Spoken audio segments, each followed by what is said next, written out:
প্রবাস জীবনটা এতটা কঠিন, তো এই ভিডিওটা না দেখলে আপনি বুঝতেই পারবেন না। হ্যালো তো চলুন এই ভিডিওটা দেখলে ভাই, আমি ভালো তাহলে। নাই ভাই। আমার শাশুড়ি একটু আগে দুনিয়া ছেড়ে চলে গেছে। ইন্না লিল্লাহি ওয়া ইন্না ইলাইহি রাজিউন।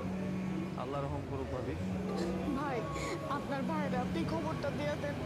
আমি সরাসরি কইতে পারবো না, ও অনেক ভাঙা পড়বো ভাই। আপনি একটু বুঝাই কয়ে নেন। ঠিক আছে ভাবি, আপনি মন খারাপ করেন না, আর আমি দেখতেছি আর কি হয় আমাকে জানায়েন।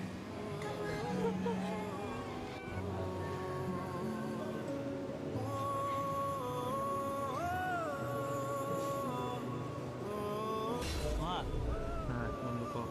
আমার মা তো মনে করো অনেক কষ্ট কইরা ঋণ টেন কইরা মায়ের যে কানের দুল, হাতের বালা এগুলা বিক্রি কইরা তারপরে আমার প্রবাসে পাঠাইছে।